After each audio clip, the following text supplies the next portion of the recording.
Coming up on The Returned. 5 days of ICU trying to breathe. My body physically gave up because my spirit just popped out. I was shown a depth of love and light beyond words. There was a voice that spoke to me. It kept reminding me that I had to go back. There was no comprehension. There was no, you got to go back. It's not your time. Hi, and welcome to The Returned.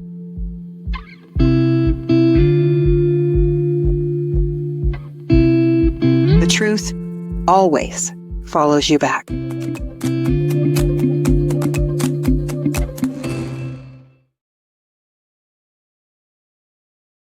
Hi, and welcome to The Returned, a place where we share near-death stories, out-of-body experiences, spiritual awakenings, signs from spirit, and the journeys of healers and lightworkers from around the world.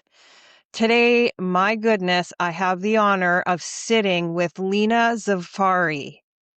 She is the founder of IANDS, Las Vegas, and a near-death experiencer. After 9 days, she died and woke up in spirit in the hospital room. Leena, welcome to The Return. Thank you. Thank you for having me. It's an honor to be with you. You're so welcome, Leena.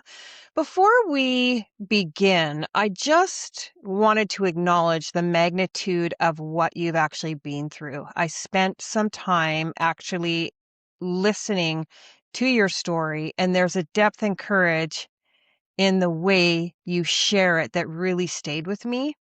So before we go into the spiritual and the extraordinary, I'd love to start with you, if you're okay with that. Who you were before all this happened and what life was like leading up to your experience. And you can give the cold notes. That's perfectly fine. On the outside, I looked like a very normal person. I was just going about my life, going about my business.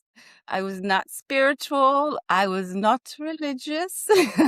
I just coexisted in my own little world, trying to just be in this world. I was, uh, married. I had 2 small children. Life was good. I was just in it, but hindsight, looking back now, I was a shell walking around living life normally.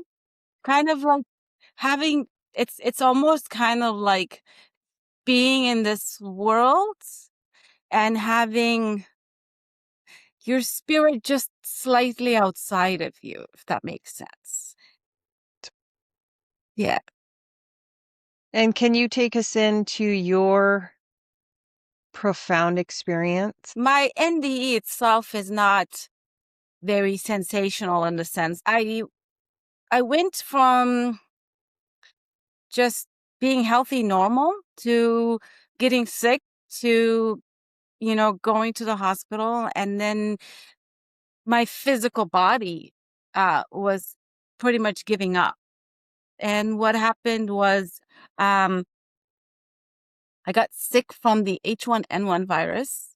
So I kind of landed in the hospital. It really did a number on me. It's very similar to what COVID experience has been. COVID has taken, a lot of people, and that too also impacted, the heart and the lungs and the breathing, right? The immune system, similar to that, was H1N1. And that destroyed both of my lungs. And that's what took me under. After 5 days of ICU trying to breathe, I think my body physically gave up because my spirit just popped out and I just woke up.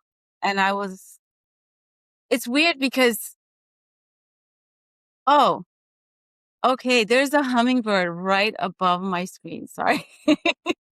Wow, I love those. All right.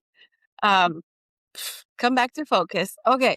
Um, yeah, so I woke up in spirits, and like you said, I was fully alive, fully awake, fully aware, more conscious and more present than I had been my entire life, right? And it was even past a dream state. It was real state. And in that state, I got to experience, I don't know what you would call, but in words, but I was shown a depth of love and light beyond words. I There was a voice that spoke to me as well, and it kept reminding me that it was my choice and that I had to go back, which didn't make any sense because there was no brain, there was no comprehension, there was no conversation. It was just, Leena, you got to go back. Leena, it's not your time. Your kids are waiting. Hurry up, go. Kind of like, you got to make the decision, Leena. Let's go, very firm. And yeah, and I was shown my children from the other side, and seeing them was quite magical because it just, while I was in the hospital for 9 days, I think the only thing that kept me in my body or life was my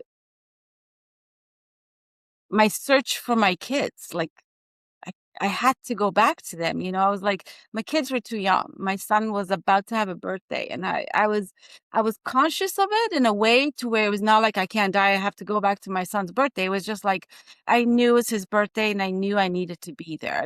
But I didn't know where I was. There was no thought. So yeah, that was pretty deep and profound. Um, Another profound moment or in my NDE was, um, after seeing my kids, it was almost like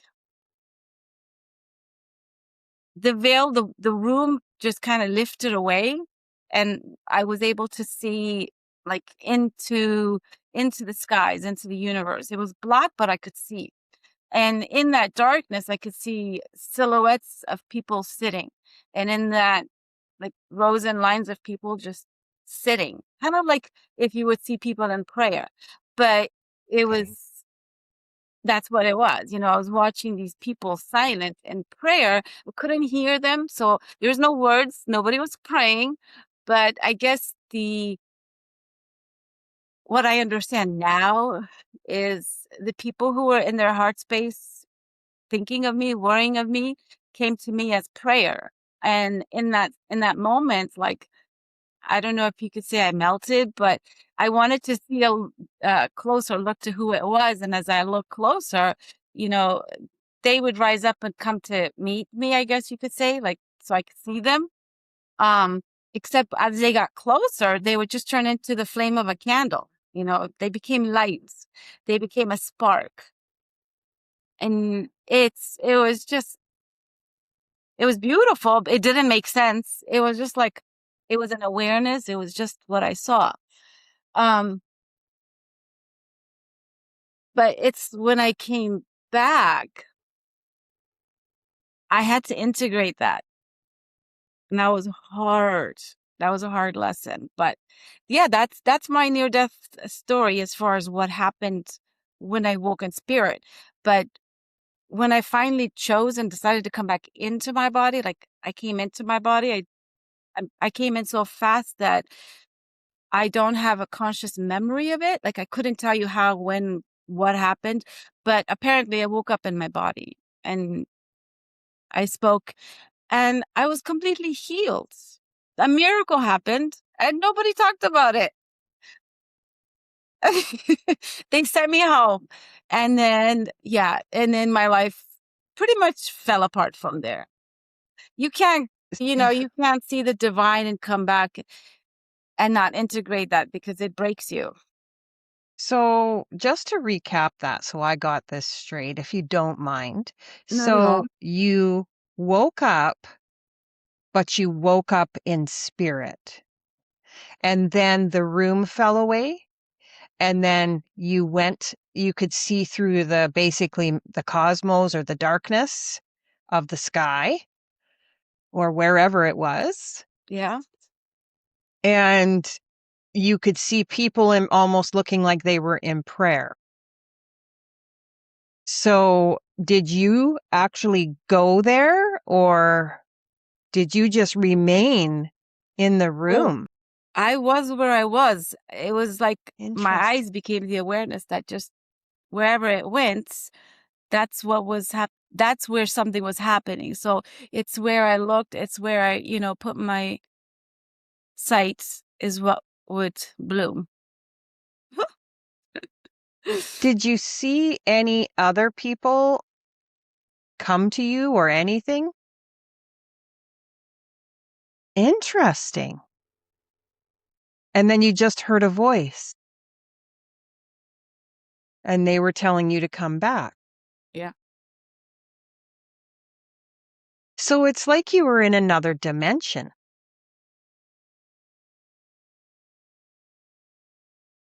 Yeah, and to understand in layman's terms, I was in a dream state. Because when you dream,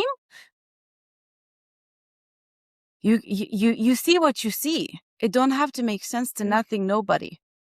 You come that's back and right, you're like, right. I saw this and I saw that. Well, who's to tell you that you didn't see it? You saw it. You were there. That's right. So who do you think that voice was, Lena?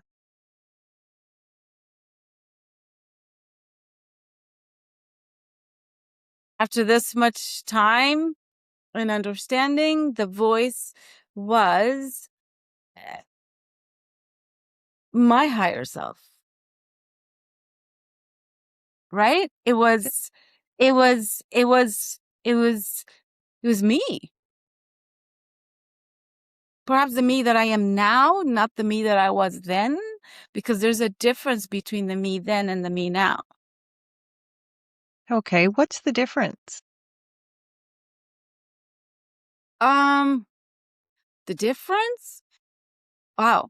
The difference was before it was almost like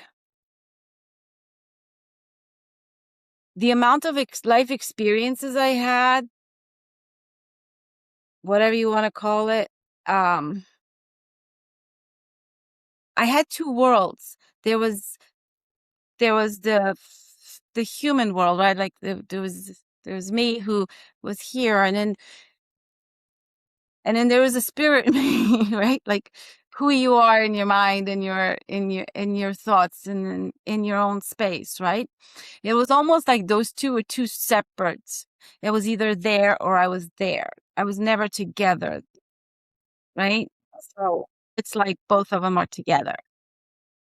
And what happened when you came back and had to integrate yourself into the world again?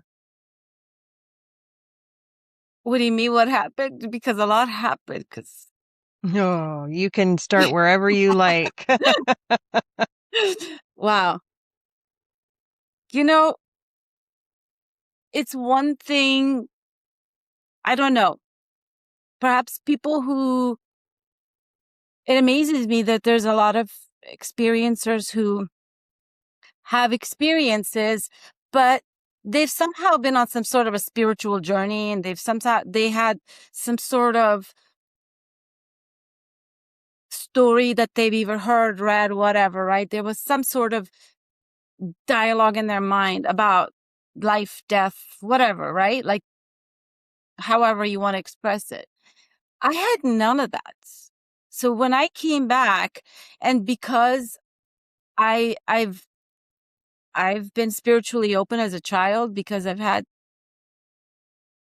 all kinds of like out of body Mhm. experiences as a child. I've had shared death experiences as a child, which I didn't understand, but my mind had to shut it out in order to make sense of myself and the world I was in. Because as you know, what people call gifts are only gifts when your conscious mind realizes what is happening and then you can utilize it.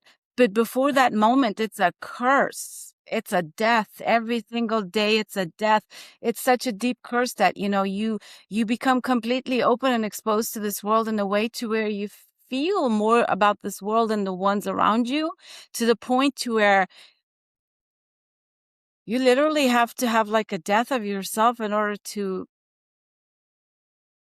be. it becomes overwhelming. That's when you kind of have to separate your worlds. And that's kind of what I did. And I didn't realize I did that I didn't do it intentionally. It just happened because that's how I survived. But when I came back, I still had no words or others' experiences to say, okay, well, that sounds like my experience, so maybe that's what I had. Nothing. I was just like, what happened? How do I explain it? And then that came and left because it came to the point where I didn't care anymore, but I was overwhelmed by the so-called gifts, the gifts of sensitivity. The clairs kicked in, and I was absorbing more of the world around me than my conscious mind had the awareness. So I took on the weight of the world's emotions on mine, and it nearly broke me again. And, you know, I was also blessed with guidance from the universe, because at the same time, I was also understanding and learning what happened to me. And the right people and the right resources would arrive, and the right people arrive. I just surrendered, and I live my life in that space now. And everything that I do comes to me. I don't go out looking for anything. So I just follow what comes. And if it feels good, it resonates, I do it. If not, I don't. I like that attitude. I actually really like that. Yeah. That's much like myself. I do the same type of thing. So when you came back, when did your abilities begin? Immediately. And did you have more abilities when you came back than you went with? Okay.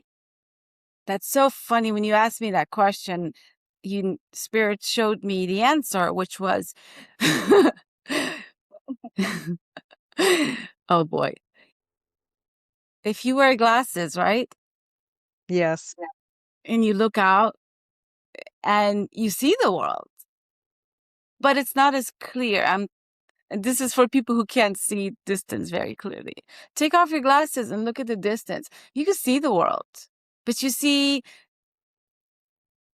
it as a glaze. There's no clarity in it. Right? It was almost like God put glasses on me, and I could zoom into the universe, and I could see clearly every leaf, every flower. It's like you get like heightened perception. You get heightened senses. Like you see things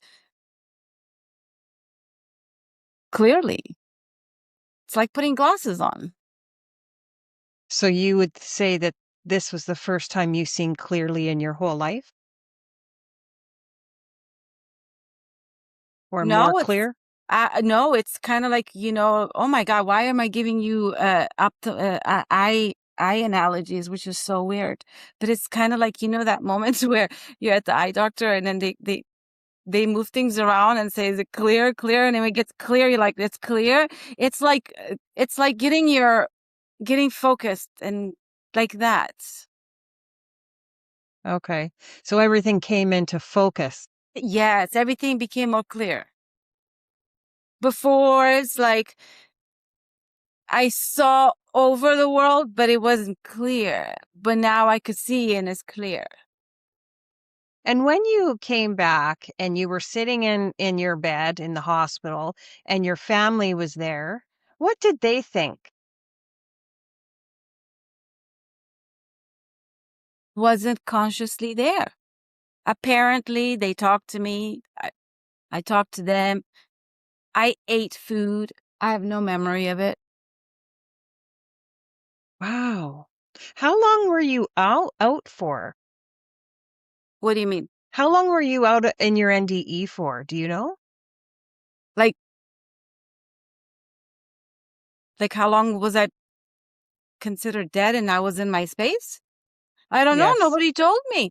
I went from being in the ICU, hooked up to breathing machines, unable to breathe, and the hospital was telling my family that, they've tried 5 days and nothing is working. Maybe they should gather the family and say goodbye. So how do you go from that to she's sitting and eating a burger? What do we do? What happened to her? Nobody asked, nobody said, nobody, they just discharged me and I went home the next day. I don't know. I have Healed, no idea. completely healed. Yeah. I don't know about you, but I would consider that a miracle. Yeah, yeah, definitely. I mean, especially when it's attacking your lungs, and that's like breathing. Like you were having a hard time breathing, No, you I know? wasn't having a hard time. I could not breathe. There you go. So you could not breathe. You go, you die, you come back, and then you walk out of the hospital the next day, out of ICU. And nobody asks, should we check her lungs? Why did it what? Like, if I was a doctor, I'd be fascinated. I'd be like, what happened here? No one Because asked you ever? still to this day. And I'm the one That's asking. weird. I'm the one saying, what happened to me? Don't just like, That's really strange. that's why we do what we do, because it happens. But if people don't Well, know about it, it's hard. Well, I can empathize with that though a little bit. I could breathe, but I had one as well, but it was an onset of rapid heartbeat. My actual heartbeat was over, like at one time hitting 300 beats a minute, and they were waiting for me to code. And I didn't. And they ended up having to stop my heart chemically and then bring it back, try to get me back online. So, yeah, it was an onset that never happened again. And they can't tell me what happened or why. So, in that way, I can empathize with you of not knowing exactly what was going on, yeah. right? Because of that same situation. And many times, I've actually heard a few people that did not know what the heck went on with them. So, unfortunately, it leads us here. But so, having said all that, do you feel that there is some kind of plan that was put into place for you at that time to experience that? Sure. Do I know what it is? No, but yes. Do you think it was to get you back on a path of spirituality or even to start using your gifts?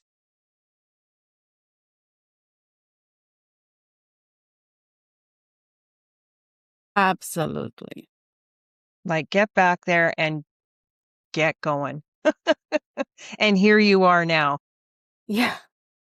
Do you see Yeah. something?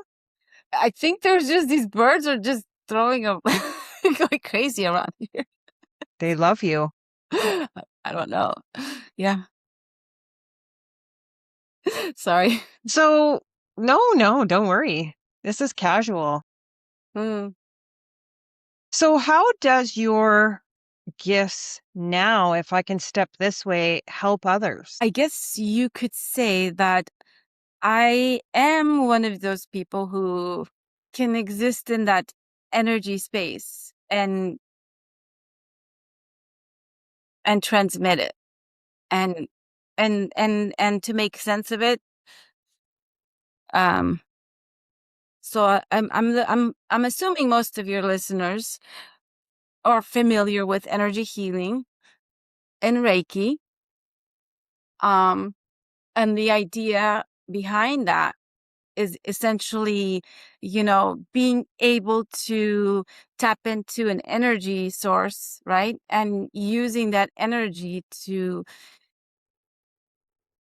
channel and bring that energy into a tangible energy that could be felt and transform. And now, with the understanding of how we are all energy vibration, right? It's understanding how to look at that in a way to where you can shift energy vibration, not from the outside, but from the inside. Mhm. So that whole journey of being a healer and healing and all that, I had to like crack it open because I'm I've spent a lifetime of being energetically open in a world that wanted science and data and proof. So for me, it's almost like became my own thing. Like I knew what I was capable to do. I knew what I knew. I knew what I felt. I knew what I knew, but I couldn't quite get it out in a way in language that made sense because I, it's like trying to fit 1,000 words into one paragraph. Like, it's like you can't, you have to condense, you gotta. So in that process, I had to understand what healing meant and what healer is and how healing happens.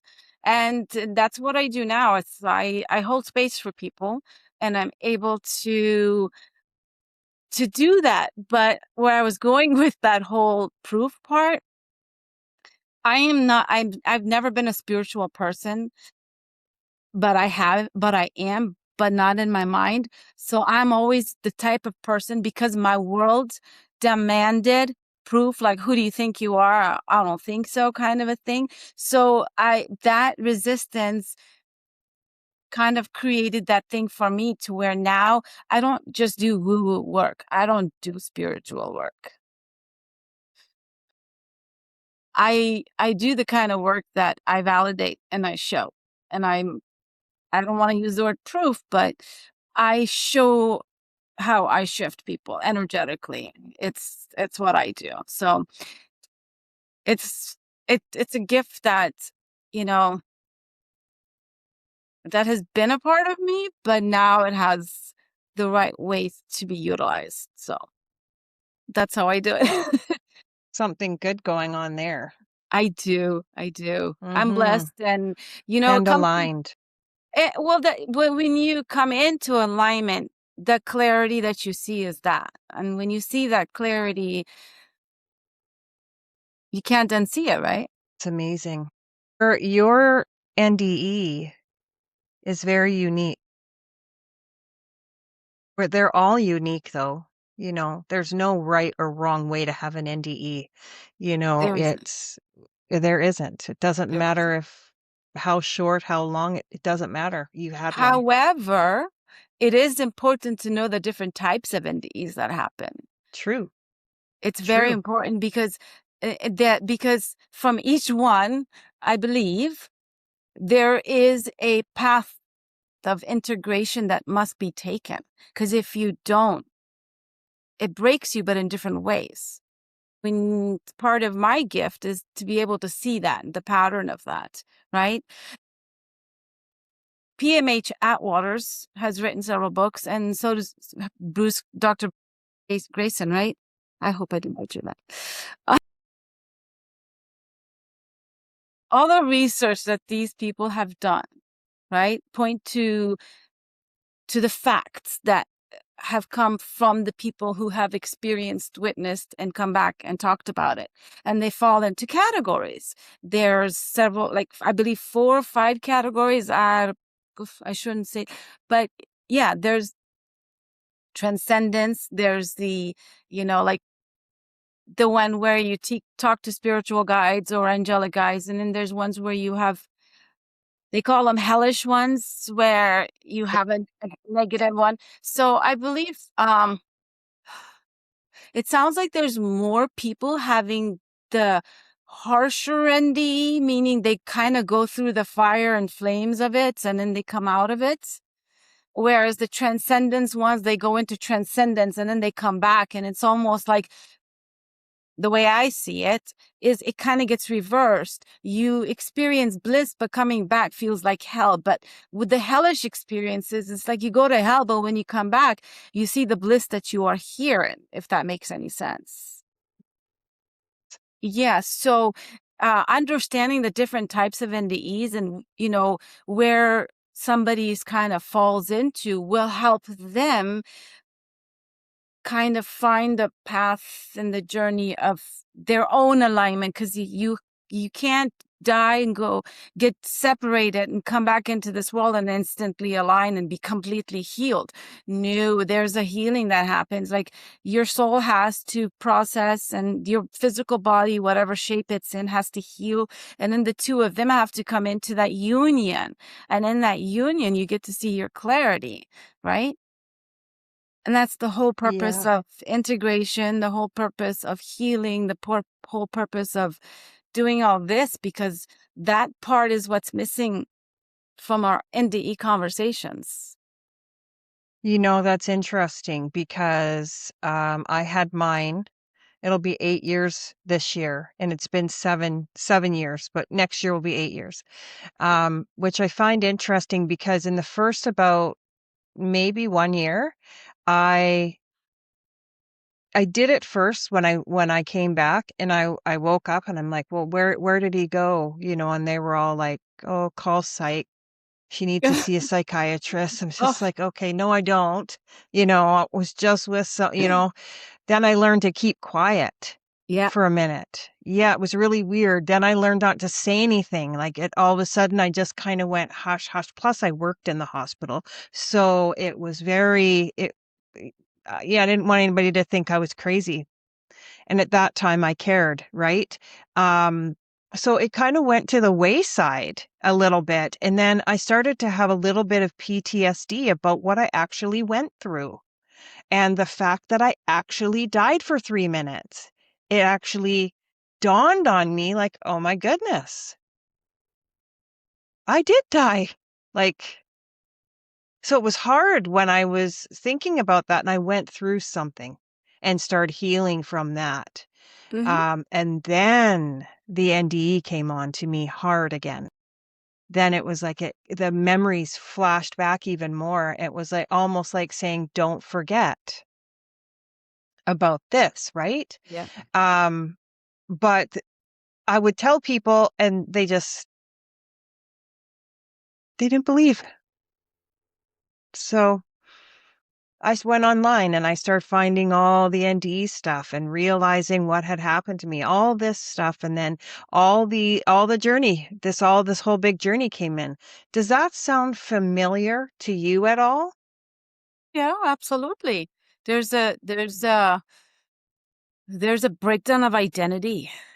You're forced to face all the parts of you that you neglected all your life. You're forced to see it, right? Oh, and And deal with it. And then you have to literally kind of go into isolation to do that. Meaning, you can't do that with other people and like their their opinions, their that's energies. right. You kind of have to be in that space where it's like just you and you, and in that space, you just naturally align, right? Things come to you. It's so interesting, isn't it, though? Yeah. Like, It's all by design. This is like, I used to think, oh, my struggles are mine, my pain is mine. Nobody understands me. But then when I really, really, really like stepped away from it and understood it, it's like, no, my God, every part of my journey has been written about. Every part of my journey has been experienced by others. yeah, There's a there's a blueprint, I guess you could say. I think there is. I absolutely think there is. So you are now the founder of IANDS Las Vegas. And may I ask what led you to create that community and what has that journey been like for you? Wow. Yeah. So back in 2019, I believe it was, when I first discovered IANDS, which was the International Association for Near-Death Studies, right? I mean, that's where you would go for all the research and the data and the science and the stories. And then I discovered within that they had this they have these groups where they call them sharing groups, where experiencers come, and you just it's like a space with other people, and I call it the healing room, because that's where I found a lot of my healing. So and then right around that time, I also moved to Las Vegas. And when I moved here, I was like, okay, I'm here. Like now I want to find that group. I want to find other people like me here so that I can, sit in a room with other people who has been where I have and felt where I have, Exactly. just because it's almost like, I don't know how to describe it. It's like your soul being thirsty. Yep. I know your So exact feeling because we don't have that here. no, We don't have it, so so of course I contact IANDS like I do. I mean, I'm like, hey, there's no group here. And the voice on the other side was like, well, Lita, why don't you start one? I was like, okay, then. And I had no idea what I was getting myself into. I didn't. I had no idea what it meant. And I was like, okay, well, what do I do? How do I do it? He's like, here's the application. Here's the process. I did it. And then voila, now I'm founder of the IANDS Las Vegas, which is just a chapter of IANDS. I'm just right. starting my own local group here, and that's what it is. So I started it, and that's been a whole separate journey. But along that journey, I kept one thing was the sharing circles, and that's where, you know, sharing happens and healing happens. And um and in that space I was able to do all my other work because I was doing that. All my other work happened, and I don't even know how the other happened, but alongside of that, at the same time, I was guided and I was told what to do, and I just did it. And it's taken time, like all the different pieces have come together, but now it's kind of like, okay, so I have the IANDS Las Vegas where I hold space for experiencers, and I speak to people like yourself because this is an experience worth speaking about. And and since I've learned how to use my gifts, I started Mind, Body, and Soul Alignment Center, which is what I do for work. And in that space, I do sessions for people where I vibrationally tune them. And I remember I said I'm not woo-woo type of a girl. I essentially, so the sessions are very much energetic based and personalized. So whatever you come with, whatever healing you need happens in the context of that space and time.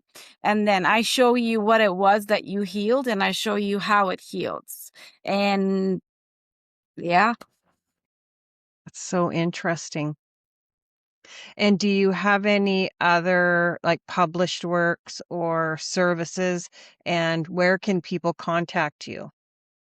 Oh gosh, I do. So there's the podcast and the speaking that I do. Um, Oh, you have a podcast? Yeah. I do. Um, so I hate to make a list of things because it turns out to be a list, but it's not a list. But let me, uh, so the podcast that I do, and then I have a couple books that are going to be published soon. So that's on the lookout. But I co-authored a book already, called, Ways to God. Um, and then really the work that I do with people on a individual, and also I do group healings, which is pretty powerful in its space. But all the stuff I do, and then the last thing I want to tell you about is something really it's so funny because it resonates with your your podcast name. Oh, right? wow. Cool. Yeah. So the return, right? And I hit me this morning. I have actually just signed on with Gnostic TV in a collaboration where we are doing a symposium called The Sacred Return. And I'm going to be co-producing it with them. And the symposium is called Sacred Returns because of everything we just talked about. When you have an Right. experience coming back, it's a sacred journey, and we all have to tread through That's it. right. Either kicking and screaming or maybe a little bit of more ease.